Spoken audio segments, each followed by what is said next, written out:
Back in November 2012, a war broke out between Israel and Gaza, known as Operation Pillar of Defense or the 2012 Gaza War. The 2012 Gaza War lasted for 8 days, starting on the 14th of November and ending on the 21st of November. On the 16th of November, a 4-year-old Palestinian child named Mahmoud Sadullah and his older cousin Ayman Abu Warda were tragically killed. The militant Islamist group known as Hamas claimed that Mahmoud and Ayman were killed by an Israeli airstrike, and this claim quickly became the standard narrative of their deaths. Mainstream media outlets like The Mirror, at least at first, uncritically accepted Hamas's claim that Mahmoud Sadullah and Ayman Abu Warda were killed by an Israeli airstrike. The New York Times, however, gave a more cautious and honest account of what happened by pointing out that it's unlikely that Mahmoud and Ayman were killed by an Israeli airstrike because the damage was nowhere near severe enough to have come from an Israeli F-16 jet, and said it's possible that they got killed by a projectile fired by Palestinian militants, but stopped short of arriving to a settled conclusion.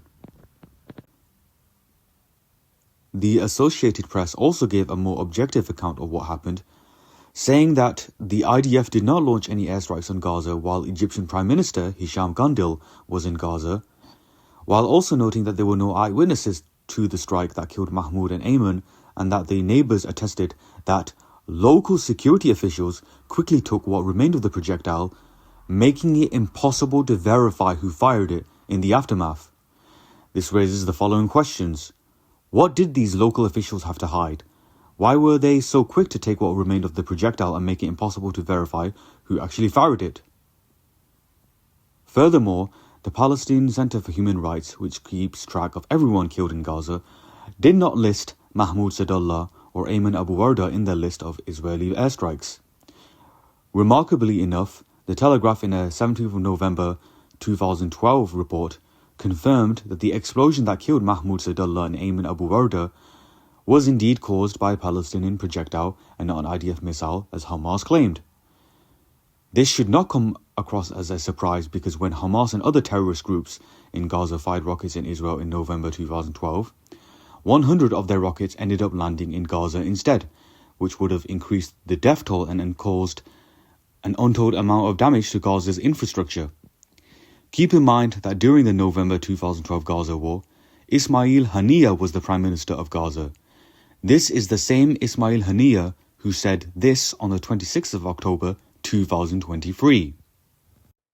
كما قلت وفي كل مرة أكرر إن دماء الأطفال والنساء والشيوخ لا أقول تستصرخكم، بل نحن الذين نحتاج هذه الدماء لكي توقظ فينا روح الثورة، لكي توقظ فينا العناد، لكي توقظ فينا التحدي والسير إلى الأمام.